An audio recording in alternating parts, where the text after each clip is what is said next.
Thank you to everyone joining us here today. We had Abby and I had the amazing opportunity to present this training at ATIA in Florida, but we are looking forward to sharing it to everyone else who maybe was not able to attend and or doesn't know about it. So thank you for joining us today. We are talking about customizing eye gaze after eye health changes, the missed pieces of success. Today is March 11th, 2025. All right, so let me tell you a little bit about us for anybody who's new. We are small but mighty. A few new things for you to notice is that we have added a programmer. Some of you may have known Bob from working with us, and he has rejoined us on our amazing tech side of things. So I added him as a programmer. And also, we are up to now all 50 states. As always, we specialize in customizations. We specialize in innovations, mentorship, of course, to everyone, as well as education. And as always, our services are always free. All Okay. right, I'm going to hand this over to Abby. Okay. Thanks, Trinity. All right. Guys, I'm really excited to be talking with you today.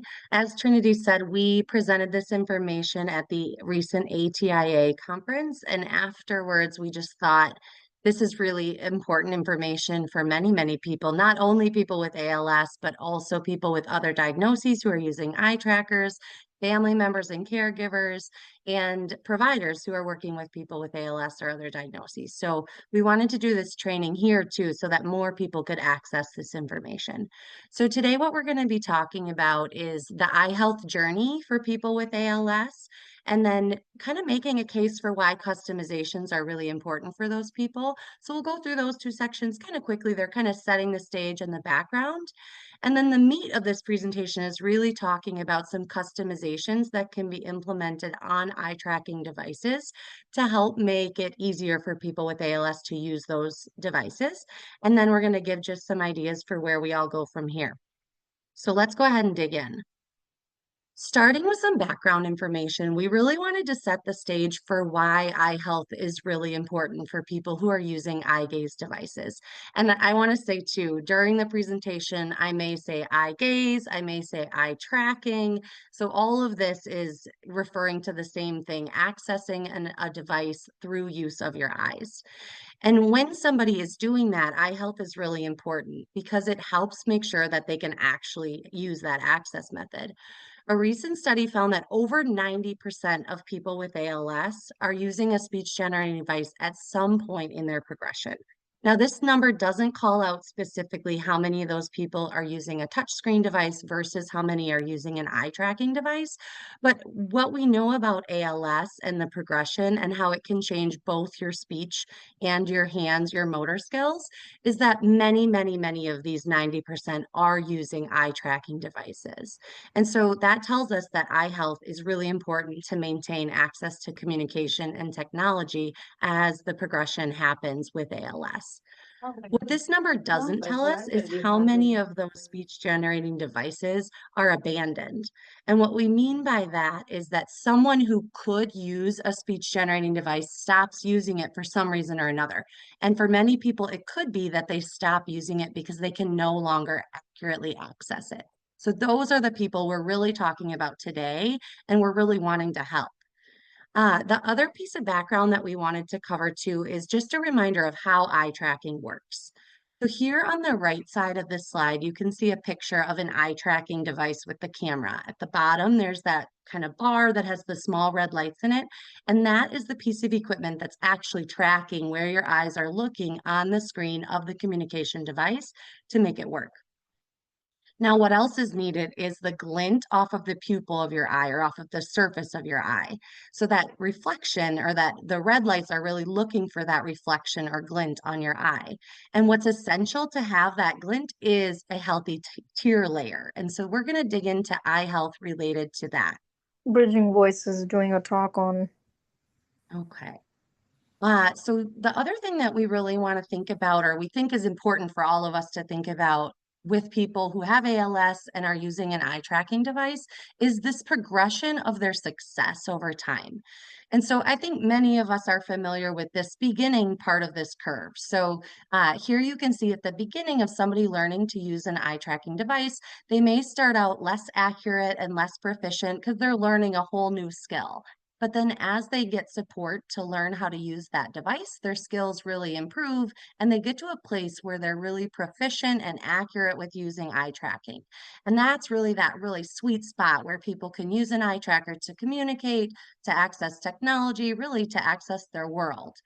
But I think the piece that sometimes gets missed here is what happens later in the progression of this diagnosis and how that can impact use of an eye tracker. So for some people, many people, we see that later in their diagnosis, they start to have more difficulty and their proficiency or their accuracy with using those eye tracking devices gets harder. And those are the people we're really talking about today, related to kind of making sure they can still use eye tracking later on when things change or progress. All right. So we're going to go through some of this information a little bit quickly, but it's information that we've presented on before. Dry eye is really, really, really important. And our Bridging Voice team has really dug in recently to work with ophthalmologists and other professionals and our partners to learn more about how frequently dry eye is happening and how much of an impact it can have. So for everybody on this call, the most important background for you to know is kind of how to recognize causes and symptoms of dry eye. So that's what we're going to go through here.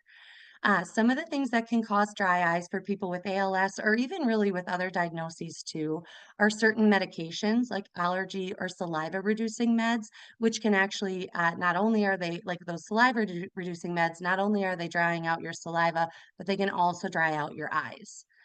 People who are using non-invasive ventilation, as you can see in the picture here, many people will wear a mask. And if that seal on the top of the mask isn't tight above their nose, you can see really clearly in this picture how the air from the ventilator would blow up into their eyes and dry them out. Another thing that is less well known is that history of eye surgeries can also impact the tear layer of your eyes. So things like LASIK to correct vision or cataract removal surgeries can also impact this piece. And then at the very bottom here, we have a couple of things specific to people with ALS or other diagnoses that impact their motor skills. So when you think about blinking, as people's motor skills change, their ability to blink may reduce. And not only that, but their ability to fully close their eyes may reduce. And this is important to know because when we blink and our eyelashes actually touch in the middle, there are glands that secrete oil that moves over the top of our eye and helps keep that tear layer in there. And so if you don't fully close your eyes when you blink, you're losing a part of our kind of biology that makes it so that our eyes stay moist. And so that's an important piece for people with ALS as well. And then when someone's using an eye tracker where they dwell or they look long enough to activate a particular thing they're looking at, those people often experience a reduced amount of blinking throughout the day because of using that eye tracking. So all of these can cause dry eye. And what that might look like for people is these symptoms. So here in these pictures, you can see three different people, and some of them may feel a little more obvious that they're experiencing some kind of eye health issue. Some of them might not be obvious at all. So here on the bottom, you can see that this person is experiencing redness of her eye. You can see that she's got she's got some mucus or watery eyes coming out of there, and that might feel more obvious. But these other two pictures also are showing people who are experiencing dry eye symptoms that may be less obvious. Sometimes people will have stinging or light sensitivity. You may see mucus near their eye or kind of those crusties, or they may experience blurry or double vision. So if anybody with ALS or any diagnosis is reporting these things to you, they may be experiencing dry eye. And these are things that you should be asking about. If you're a provider, you should be asking about these things when you're doing an evaluation and getting somebody started with using eye tracking. The other symptom, even if they're not showing any of these physical symptoms of dry eye, another way to know that somebody might be experiencing it is through difficulty when they're accessing their eye gaze devices. So we'll talk a little bit more about that now. What you can watch for on an eye tracker to know more about if somebody might be having dry eye issues are these indications here. One is that their eyes may be flickering in the track status box. So down at the bottom of the slide here, we have two examples of those track status indicators on different communication devices. And so, for example, here on the left in the Tobii Dynavox track status box, if those white dots for their eyes are flickering in and out, that may be a good indicator that they might be experiencing dry eye. Also, if the distance indicator is moving, so if it's jumping up and down in this bar, or if their face is going green, yellow, red in this indicator, that could be telling you that something's going on with that eye tracker's ability to see where they're looking or see that glint or that moisture layer on their eye. One caveat to this, though, is that the newer cameras on eye tracking devices can actually mask this because technology is getting better and they have really high refresh rates. So the cameras are always looking for that glint or looking for that eye. And so sometimes you may not always see this, and that doesn't mean somebody's not experiencing dry eye just because you're not seeing that flickering. Other things you might see are that when they're actually using the eye tracker for spelling or for other pages on the device, that the cursor is jumping across the page. So they may be looking at a particular letter or button, and the cursor kind of moves off of that button while their eyes are staying still. You may also see them experience difficulty with selecting on particular areas of the screen, and some areas may work just fine and some areas may be harder. So keep an eye out for any of these indicators on the actual eye tracking device. Okay, so we wanted to share our resources about dry eye. So if you scan this QR code, you'll get a direct link to our handout that talks about education about eye health, as well as eye drops and compresses that can be used to help somebody who's experiencing dry eyes. One thing I do want to say about the handout is when you look at the eye drop brands that are listed there, we've worked with Dr. Louie, an ophthalmologist. So all this information is not just from our Bridging Voice experience, but also working with doctors who are skilled in this area. And they on there, those brands of eye drops say PF. After the brand name, you'll see the letters PF. And what that stands for is preservative free. And we can't stress enough how important this is. For people with ALS who may start using eye drops daily to help counteract this dry eye, using preservative-free eye drops is really important because the preservatives that are in typical or traditional eye drops can actually cause more irritation and more dry eyes when they're used that frequently. So please look for preservative-free eye drops. The other resource on here is also a link to our Seeing is Achieving eye health training that our amazing team did last year. And on the YouTube channel, you can watch that video for more in-depth information about dry eyes and about eye health generally. Okay. The other area that we want to talk about that can have an impact on a person using an eye tracking device is medication-induced focus and targeting issues. So there are certain medications that can impact how your eyes are moving and how they're focusing or targeting a particular thing on the screen. Some of these meds are things like baclofen or gabapentin, which are often prescribed to help with like muscle spasms or cramps. Opioid painkillers like morphine and oxycodone can cause this to occur. THC products and anti-anxiety meds like Ativan or lorazepam. These meds can all have an impact on a person's focus and their targeting, which can then impact their ability to use an eye tracking device. So let's look again at how you might see this manifest on an actual eye gaze device. One indication may be that they have calibration misalignment. And what do we mean by this is on the bottom of the slide here, there are two pictures of calibrations. The one on the left shows green circles, and you may be able to see there are little tiny white lines that are in the circles, but overall, the accuracy of the eye tracker's ability to see where their eyes are aligning with the calibration was really good. This person is likely to be able to use this device pretty accurately. On the right, this calibration is showing somebody who's having a misalignment. So this calibration point on the bottom that's circled in blue, when they were looking at that point, these long white lines coming out to we've circled the ends in red here, those long lines are indicating that the calibration and where the camera is seeing their eyes are not lining up. And so the camera is not going to be able to very accurately track their eyes if this is the kind of calibration that you're seeing. Other things you may see while they're actually using the device are, again, the cursor kind of jumping across the page or some global difficulty with selecting. So the whole screen is likely going to be hard for them to access, but it may be even harder in some areas than others. And so I think one thing to point out here is that these two indicators of while they're using the device can look the same, whether they have dry eye or whether they have a medication-induced eye tracking issue. So this is where either the person with ALS, the family, or the providers really need to kind of problem solve and dig in and talk about what symptoms might you be having? Are you taking any of these meds? What frequency and dosage do you take of the meds? That can help you tease apart what might be causing these difficulties. Okay, so that was a little bit of a whirlwind, a lot of information in a short time, but we really wanted to give that background so that we could dig more into why customizations are so important for this population. So let's talk about some data. Our team at Bridging Voice works exclusively with people with ALS, and we've now worked with over 3,000 different people with ALS. And so, anecdotally, our team was seeing that these things were causing issues for people with ALS to use their eye tracking devices. But we really wanted to get some actual data and understand how big of an impact this is so that we all know kind of the importance of this. So, the first place we started was by putting out a survey to our referral partners about how frequently they were distributing that eye health handout that we just showed. And what we got back was that 80% of those people who responded have shared that eye health information with their clients or other professionals, and 20% have shared it 10 or more times.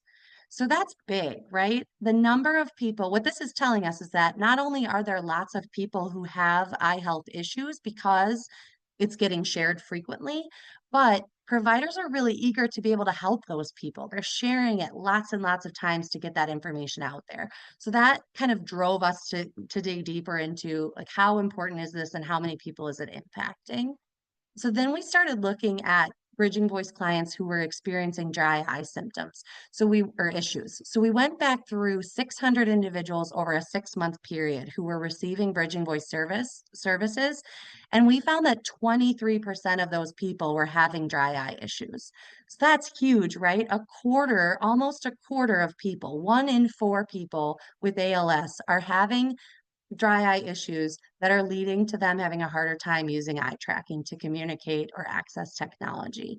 Some of the indications that counted these people were preventative education for people who started using eye tracking and being proactive about their eye health, people with at-risk histories, so they've maybe had a surgery or they're taking medications that would cause dry eyes, client report of those actual symptoms that they were experiencing for dry eye, people who are using non-invasive ventilation and maybe having that air blowing into their eyes and drying it out, and then those decreased eyelid movements and reduced frequency of blink that we often see for people with ALS. All of these were indications that people needed interventions to help support their use of eye tracking devices. Then in the other area, we also looked at how many people are having focusing or targeting issues because of medications. And we found that 10% of Bridging Voice clients are using one or more of those medications that were listed on that slide. So again, this is a little bit smaller number, but 1 in 10 people with ALS are taking a medication that can have a significant impact on their ability to use an eye tracker. And so this is something really important for all of us to be thinking about. If you are a person with ALS, if you are a family member or a provider working with people with ALS, we need to watch out for those people that are taking these risky medications, that are reporting that they're having difficulty using their eye tracker, and we need to dig into these areas to figure out how to help them. Okay, I'm going to go through this a little bit quickly. This is just some more data that we wanted to present at ATIA especially, but just to give you a little more information, we dug deeper to know how many of our Bridging Voice clients had a combination of either having dry eye or taking those medications, so an eye health issue, and they're currently using an eye tracking device. And we found that 70% of our clients who like have that together. They have an eye health issue and they also are using an eye tracker. And so what that's telling us is that there are many people who are using eye trackers and having eye health difficulty and need help to make it work. Some of the impacts that those people indicated when we were working with them is that they noted inaccuracy on the keyboard. So 80% of people have difficulty, those people have difficulty with typing their messages.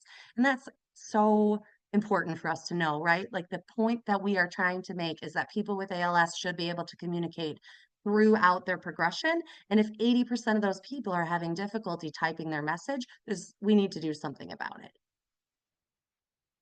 Okay, and then this last piece of data is kind of to give a plug for why you should care about the rest of this talk. So we looked at customizations that the Bridging Voice team have made to help support people with these issues to better access their eye tracking devices, make it more accurate and make it less difficult to use. And we found that 42% of our clients are benefiting from customizations. So again, that's not a small number. It's not half, but it's close. These people are all benefiting from customizations generally. And then we also found we're going to talk today about 3 specific custom boards. And just looking at those 3 boards, 35% of our clients are benefiting from just those 3 communication boards. And so a third of people can benefit from the information we're about to give you. So please take this and use it in your practice, or if you're a client or if you're a caregiver, advocate to get these things onto your own communication device. So let's get into that. This is really kind of why you're all here, knowing what customizations can help to make eye tracking easier for someone with ALS or other diagnoses as well, really. So the first board we want to share with you is our QWERTY 9 with Smart Backspace. And so here on the right side of the slide, you can see that this is kind of a traditional keyboard. It's got that QWERTY layout, QWERTY, that many of us are very familiar with. But we've made one change, and what we've done is the P is usually here to the right of the O on a traditional keyboard. We've moved it down under the L, and what that allows us to do is remove a column from the keyboard, which grows each of those other buttons by 10%. So what we're doing is making larger buttons on a regular keyboard so that they're easier to access and people can more accurately target them. So that one small change maintains a very familiar keyboard layout for most of us, but will make it easier for people to target in most cases. The other feature of this board is the Smart Backspace. And so here on the board, you can see that I was typing, "How are you?" But instead of the U, I hit the I. And when I backspace to the I, the Smart Backspace hid that I. It said, "You didn't want the I, so why leave it there?" And now that will make it much easier for me to access the U because I'm not going to keep hitting the I accidentally. So this Smart Backspace reduces repetitive errors because of kind of bumping the wrong button on accident, and it can save many clicks for somebody who's trying to get to a particular button. So we've got a video to show you the Smart Backspace in action. So I'll go ahead and play this. So watch here, you'll see the person's eye tracker is the red, you can see the red circle feedback. And whenever he deletes a letter, you can see it hide. So keep an eye on that.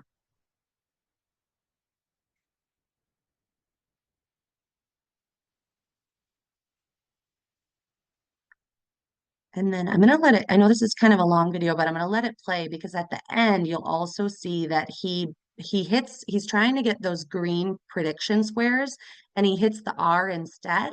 And you'll see how hiding the R helps him get that prediction square. So keep watching here.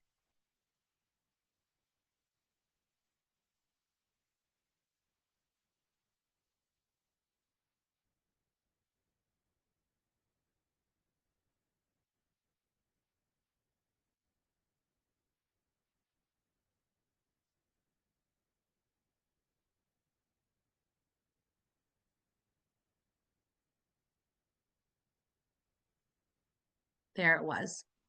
So this can make a huge difference for somebody to maintain access to a regular keyboard, but help improve their accuracy and reduce errors. Oops. Let me move past that. Okay. The second custom board that we want to share about today is the 8-button board. So this is another keyboard layout, but as you can see, it's got significantly larger targets. So what we've done here is our programmers have taken the letters and they've put each grouping onto a bigger button. And then once you select one of these groups, the letters in that box spread out over all the bigger ones. So it's kind of 2-button texting or two button spelling. So if I want to put the letter A, I would first select this box and then A, B, C, D will spread out over the wide buttons, the bigger buttons, and then I can select a second button to select the A. So what this helps do is if you have somebody who really can't get the smaller targets and using a QWERTY keyboard or a traditional keyboard just doesn't work well for them, this can help give them access to spelling without losing that spelling ability, but with bigger buttons and easier targets to use. And I think it's important to know too that many of our people use more than one customization. So maybe at the end of the day, when they're more tired and they're more, been using their eye tracker all day, they may switch to this keyboard, even if during the day they use a more traditional keyboard. So keep that in mind too, that some of these customizations may be used for the same person. Oh, Also, sorry, go ahead. Abby, also too, I think especially as people are in different levels of, for example, their baclofen or something like that. So if somebody takes a much higher dose of baclofen in the evening, then at nighttime they may find that they need one of these more customized boards, whereas during the day they can do the QWERTY 9 with Smart Backspace.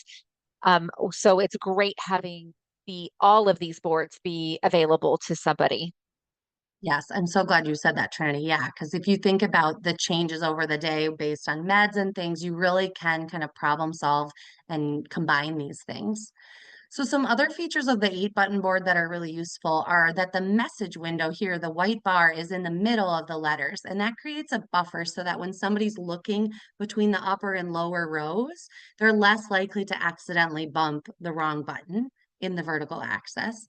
And then another cool feature of this is that you don't lose word prediction on this board. So we know that many people who are spelling with their eyes benefit from having word prediction on their keyboard. And on this board, those predictions show on the right side in this white box. And then if you see a word you want to select in that box, you'll hit the predictions button on the bottom right corner here. And then those words will spread out on the large buttons across the screen. So you can still use word prediction to increase efficiency when you're spelling on the 8-button board. And then the other feature we want to point out is that this board does have the option for a pause between selections. And so what that means is if I'm trying to select the letter D, but I have difficulty with moving my eyes across the screen, I first have to select this button on the far left to open up those letters. And then the D is going to end up way over here where the backspace currently is. So I have to move from selecting the ABCD button all the way over to the right to get to the actual D. And so if my eyes move slowly, the pause between selections can help make sure that I'm not accidentally bumping other buttons while my eyes are moving across the screen. And so in the next video, you'll see that pause function on this 8-button board. Again, the indicator is red, so you'll see it, I think, up on the backspace first. There we go. And then you can see the pause after a button is selected. Down on the bottom, there's that little pause between the T and the U. That lets you know that the eye gaze is paused briefly while you get ready to push the next button. There's that pause again.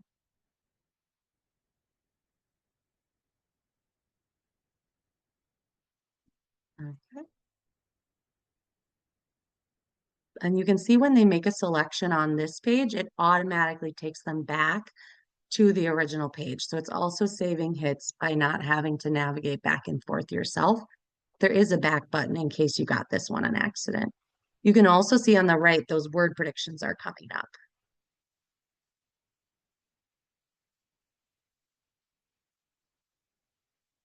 So if the person wanted to select rules or runs, they would hit the prediction button here, and these words would go across the big buttons.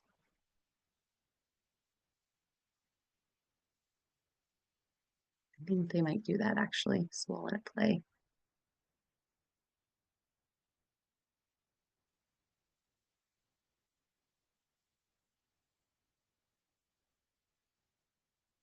Okay, there we go. So they spelled out Ruby, and then to get to the speak button, they can use the white on the bottom there, and then have it spoken out loud.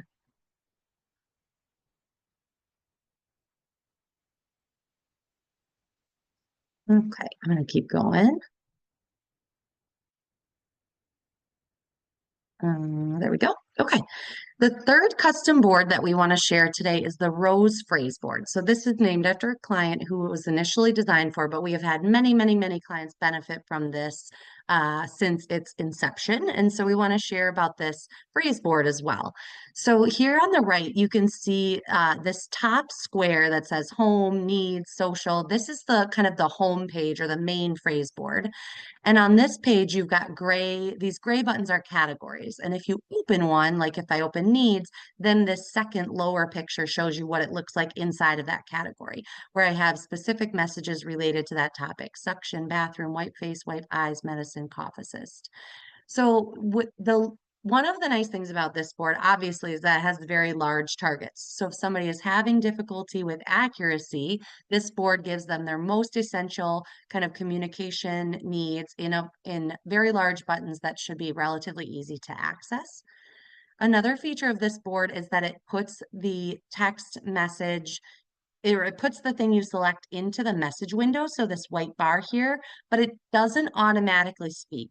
And the reason for that is, again, if I have trouble moving across the board, if I first select needs at this top right corner, and then on the page that opens, I want to get all the way down to wipe face or wipe eyes.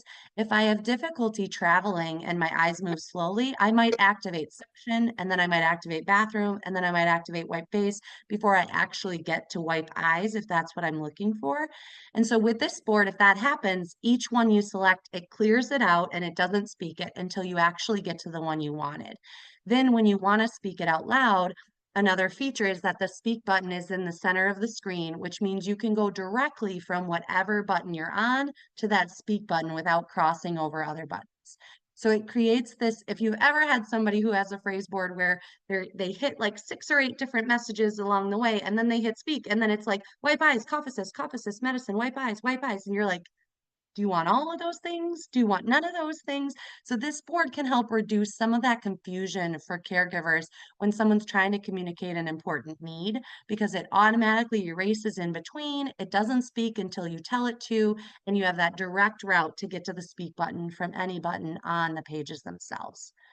So, and again, like Trinity said, there are many other phrase boards on communication devices. So it may be that during the day they have a more extensive phrase board that they use, but then at night or right after they've taken particular medications or things like that, they have this more simplified version that has their most important needs that are easier to access. So let's do a video of this one.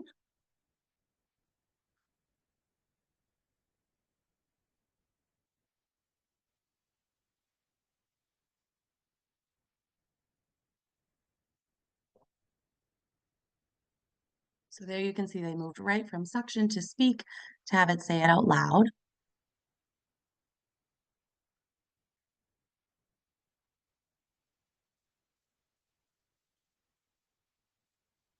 And then this is a good example here where they are going for the back button, but watch, they bump adjust my hands first, but because it doesn't speak out loud until you hit speak, it's not confusing somebody by thinking they want that to happen. So it gives you kind of that some support for making sure that your message is more clear. Okay, so I saw some questions in the chat about how do you get these? Are these on Page Central? Where are they? There's one website where you can get all of these boards. Bridging Voice is very glad to share these out free of cost to anybody who could benefit from them. So on the slide here, you can scan this QR code, or at the bottom of the slide is the actual URL for that website. When you go to the website, there will be a chart that will include the QWERTY 9 with Smart Backspace, the 8-button board, and the Rose Phrase board. And we have versions for all 3 of these communication softwares. You can get it for Communicator 5, for Grid 3, and for MindExpress. And so Trinity just also put the link to that website into the chat. In addition to the boards themselves that you can download, each of these also includes an installation guide, a PDF that walks you through how to incorporate these boards into the actual communication device. Explains how to get them on there, how to put them into the person's page sets, and give them access. So please, please, please go ahead and access these boards. The other thing that we want to note too is that even if so Bridging Voice works only with people with ALS. And so we're happy to help implement these with clients or individuals who have ALS. But we also recognize that these boards may be really useful to people who have other diagnoses. So if you're a provider and you're working with people who have some other diagnosis but may benefit from these boards, they are free and available. We do appreciate you recognizing Bridging Voice as the creators of the boards when you use them, but please, please, please share these widely and help people who are having eye tracking issues to get better access to their devices. Okay, so to start wrapping up, we want to talk a little bit about where do we go from here and what do we do next? So we just shared a lot of information about eye health. We shared a lot of information about customizations that can help people with eye health to use their eye trackers more effectively. So what can you do about that? One thing is help spread the word. We've found that there's not a lot of awareness necessarily about the impacts that medications and dry eyes and eye health generally can have for people with ALS or with other diagnoses. I know for me, I worked for 13 years at a clinic doing AAC and helping people use eye trackers, but I didn't know about any of this then. And there are so many people that I think back to now who likely were experiencing these issues and could have benefited from these things. So we really want to get the word out. If you know of, if you or a family member or a client you're working with are experiencing things like this, please share the word and share these customizations with them. The other thing you can do starting tomorrow is identify those eye tracking users that you're aware of who might be having these difficulties and you never realized it, and provide them with these customizations. I think you'll find that many of them can have really improved success with their communication devices, even with small changes like this. So please think about anybody who may benefit and grab those custom boards and start using them. And then finally, like I said, if your client has ALS or if you have ALS or your family member has ALS, you're welcome to contact Bridging Voice for help with eye tracking and these customizations as well. Our email is info@bridgingvoice.org, or if you're already a client with us, you can reach out to your primary point of contact that you're working with, and they can help you get these boards into your communication device. Okay, we've got 3 slides that are dense with all the references. They're like dense writing. So don't try to read these, but we did want to share, we did a lot of background. We had some support from a volunteer who helped us do a big literature review to look at AAC and eye movement in ALS, the impacts that medications can have on eye health and eye movement, and the specific eye movement changes in ALS. And so these references will also be in a handout that will be sent out after the talk today. So if you would like to look at any of these or you're interested in more of that background information, we will be sharing all these references as well. We want to put a plug in for our open office hours, which are being hosted today after this training and every Tuesday at 1:30 Pacific time, 4:30 Eastern time. You can sign up to get weekly reminders using this QR code, or you can also join office hours every week using the link at the bottom. And Trinity's putting all these links into the chat as well. We also want to remind you we have a couple of upcoming trainings, one related to 11 Labs with our friend Richard Cave, which is going to be great. On March 26th, that will be hosted twice, once at 11 Eastern and once at 5 Eastern. And then back to our own team, Eddie and Kat are going to be sharing about alternative access to Android for communication on April 22nd. So please feel free to use this QR to sign up for our trainings, or you can go to bridgingvoice.org/training and sign up there. And then all of our recorded trainings are available, including this one, are available on our YouTube channel. So please follow us at YouTube, at our Bridging Voice YouTube channel. And usually about a week after the training is finished, it will be posted. So this and all of our previous trainings can be accessed there. Trinity has also will also put in the information about the professional development attestation. So if you'd like to receive credit for attending, you can fill that out and get a certificate. And then we've got about 15 minutes or so left for some questions and some discussion. I'm going to go ahead and stop sharing so that we can see everybody a little Perfect. better. Thank you, Annie, so much for the Abby. I apologize. I was No thinking of problem. Annie. Abby, thank I you could be called so worse much. people than Annie. Right, it's true. So we do happen to have quite a few of our team members here. We've got Nahum, we've got Karina, our executive director, we've got Lane, we've got Eddie, we've got Kat.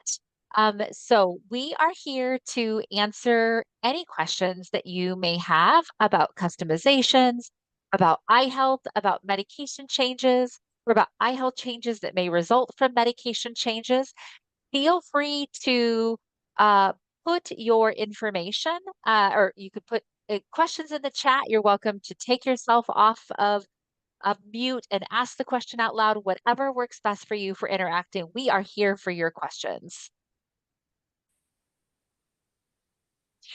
So the first question Tiffany had was, will there be a recording of this presentation? They missed the first portion of it. The answer is yes. We record all of our trainings. That is one of the benefits of actually signing up for our trainings, is that if you are unable to attend, you come in late, you have to leave in the middle of it, your call gets dropped, whatever it is, you will always, about a week to week and a half after the presentations, get an email that I will send out with all of the resources, as well as a link to this training, as well as a link to our YouTube site as well. You can find any of our past trainings on our YouTube site with all of our resources included. Amy asked, would you be willing to provide 1 or 2 recommended eye drops and brands? Yes, Amy, in our presentation or in our eye health guide that Abby showed, as well as the link is in the chat a little bit further up, you will see a few of recommended eye drops. Now, as you know, obviously, we are not doctors, but we have received these recommendations from Dr. Louie, like Abby has shared. The ones that are highlighted in bold are the ones that we've had other people with ALS use and have had good results with those. But as it's important to remember, especially with the recalls of eye drops, to always make sure to kind of be up on that. Also, very important, especially with preservative-free drops, to understand that preservative-free drops do have an expiration date, and you do want to pay attention to those. So please be aware of those. All right. I'm going to read. I'll let other people answer, our other team members answer. We have a question. Is there any information on how a pupil dilates, how pupil dilation can affect eye tracking and the meds that can affect this? Team, you want to take that one away? Nahum? Oh, okay, nobody's We're all answering. looking at you, Nahum.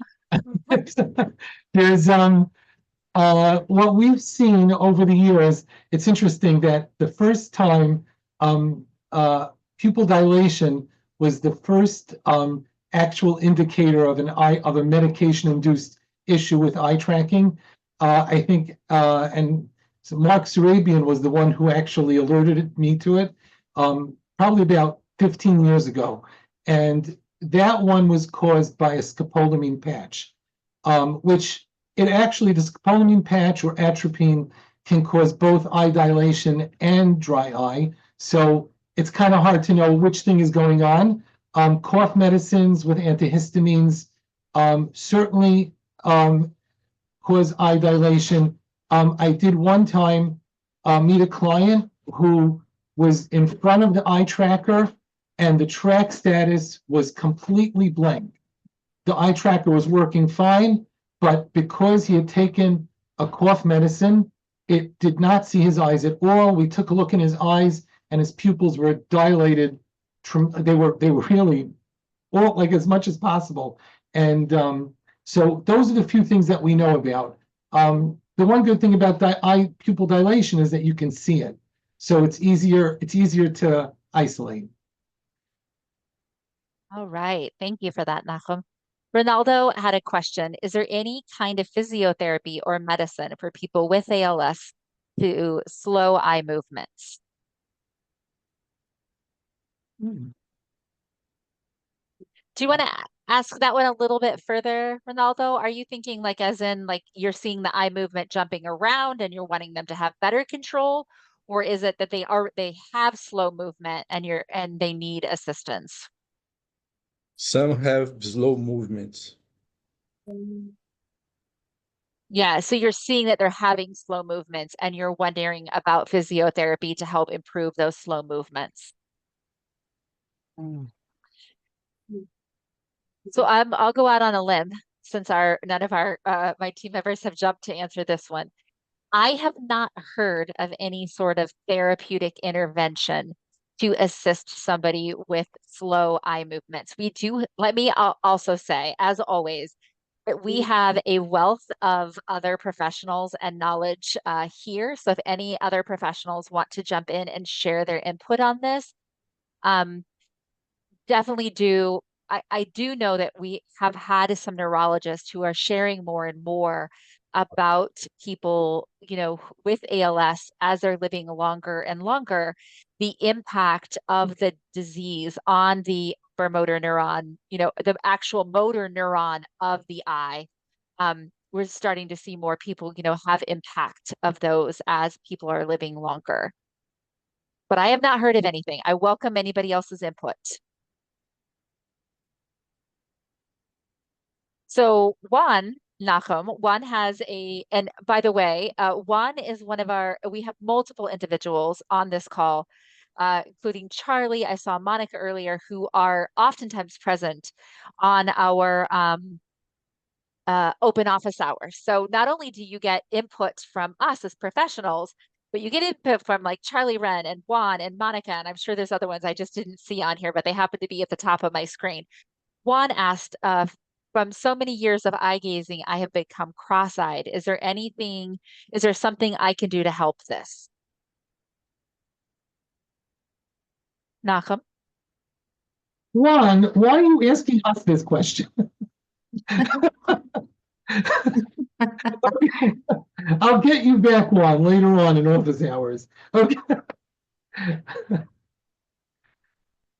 Again, Juan, I mean, I think it goes back to the statement of, is it from using eye gaze, or is it a change of with your ALS journey and that impact of that? I can't say which is the chicken and which is the egg, unfortunately. But it is something we do need to start paying attention to. But again, eye movement, like Abby was sharing earlier, this is not something that gets talked about, and it's something that we do need to talk more about it. So I think we should keep paying attention to this. We have a question. Is there an Arabic custom keyboards? Is there Arabic custom keyboards, especially for grid? Who would like to answer that question? There Yeah, you are. have all the other languages right now, Grid- right? Are any of your people using Arabic? Grid has an Arabic keyboard because Grid supports right to left languages, right? Mm-hmm. Yep, very much so. Correct. I've worked with 2 people on Arabic keyboards in Grid 3, and that's a few years back. Oh, lady's asking, do we have our customizations Oh, for the Arabic keyboards? that makes So sense. we probably don't have them, but if they can be made. So if if it's something that's possible to do, we would definitely do it for ALS patients. And Yeah, I just think we reach out do to have us. the 8-button board already made. Okay. Yeah, just any of these keyboards that you're seeing, if you are supporting with somebody with ALS or you have ALS, you are welcome to reach out to us, and we are happy to make these, to be customized as long as the language is available. Charlie, I always love your input. Charlie shared, it is hard to use eye gaze when you're drunk or you're stoned. Very true, Charlie. So it is absolutely appropriate for you to have an 8-button board after you've had happy hour. Or happy hours. I support that. All right. Karen says, in your experience, have any of you encountered clients with ALS at a very advanced stage who are not able to move or blink their eyes anymore? So I'm going to take the blink one. If you go back to the slide, if you remember back to the slide, there were 3 individuals that you saw on the slide. And Abby said, you may not notice, you may not be able to pick out which of these has dry eyes. Actually, one of those individuals, the very top one with the bright blue shiny eyes, that individual does not blink a single time during the day of his eye gaze use. So he uses eye gaze more than 13 hours a day and does not blink a single time. That gentleman is using scleral lenses.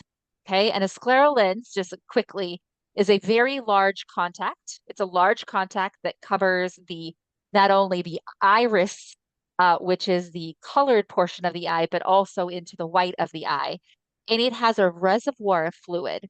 Now we have, and that fluid bathes the eye and keep it nice and moist throughout. Now, it is very important for if you are looking at that for a client, go back and look at our information, our dry eye information, our dry eye videos. We have lots of resources to help somebody about that.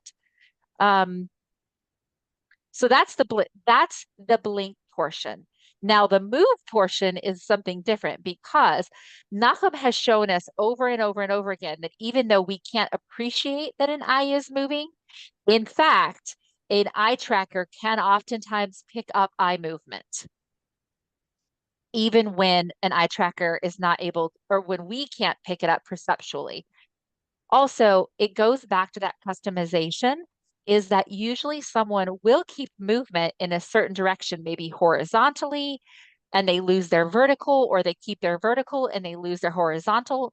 So again, we can work with either the client directly or you as a professional to support the client if they have ALS to be able to make custom eye gaze communication boards for those people with poor eye movement. Anybody else want to add to that?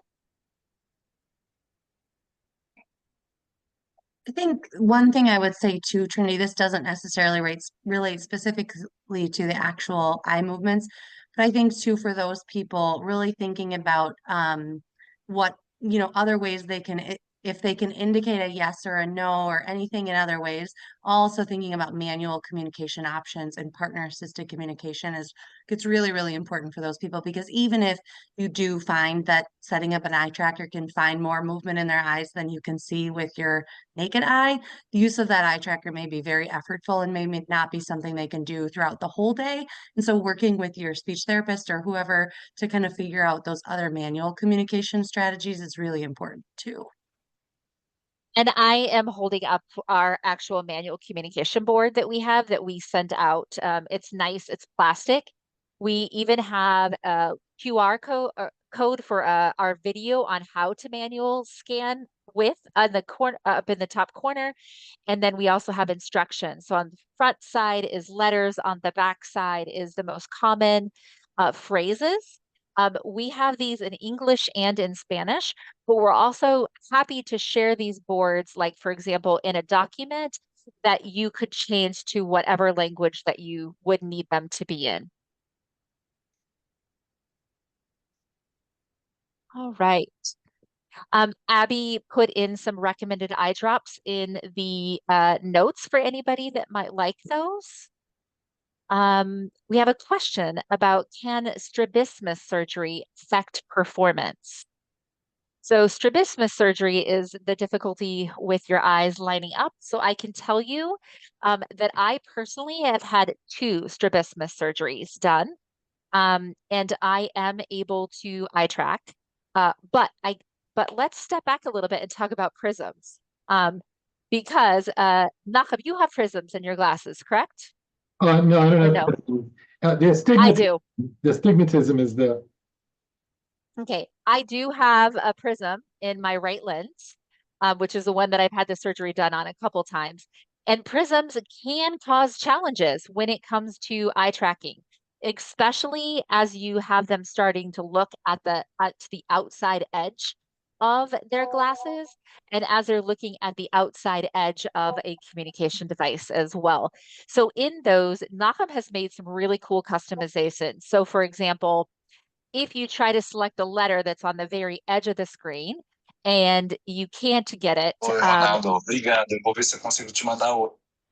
you can actually have the letter pop out and come further into the screen so that you're able to hit those letters on the outside edges. Again, that's the magic info at bridgingvoice.org for us to help you with those. Okay. Arabic custom keyboards, you guys already answered that. Charlie says, when I am writing, I have to remind myself to blink. Charlie, that's a great thing. That's a great thing to say. Reminding yourself to blink. Very important to keep your eyes hydrated. Okay. All right. Juan was just saying that I assume you're talking about your cross eyes, that you noticed that you did it to yourself. Okay. Becca, you asked about, did you say where to find these? Oh, are you talking about, Becca, are you talking about the manual board? Karina put the link in there too, Oh, Trinity. That next one perfect. is the link. Yep. Great. Okay. All right. So Will says, I was reading a research paper stating that they are looking at the retina nerve. Why is that not affected by ALS? In my 19 years with a slow progressive diagnosis, I have not met anyone with slow movement. Nafam, you want to take a retina question since you're a vision guy? We actually heard the answer, a really interesting answer to this, that the reason why, we heard this from Dixon Cleveland, the creator of Eye Gaze Edge, that he told us that because the eye nerve is connected directly through the brain and not through the brain stem, that's why the eyes remain intact very, very late into the ALS journey, which that was like a really cool piece of knowledge to get. So, because we all wondered about that, why is it different? Why those muscles can still be controlled? So, yeah, it goes back to your fight flight back in your caveman days. And so your eyeballs need to, be able to give that, that audit or that visual response as quick as possible. So it doesn't enter the brain stem. So interesting. All right. Does anybody else have any last questions for us today? We're so appreciative for you guys all joining us and all of our amazing, professional colleagues out there, giving input. Charlie says that he didn't use glasses until 3 years after you were diagnosed. Yep, you use prescription glasses. And I think it's important too, Charlie, thank you for bringing that up, that when you think about reading glasses or what you need for using a communication device, you want to make sure that you communicate that with your professional about what distance that is, because a lot of times, a professional will assume that your reading distance, is right here, what you're holding in your hand. But for someone using eye gaze, this distance is actually much further out. So it's important for you to have that conversation as to what that distance is with your communication device and your reading. All right. Thank you all for joining us. I appreciate it. I'm going to say goodbye to our YouTube channel, and please remember to like and subscribe. I'm going to stop the recording, and then we'll carry on from there.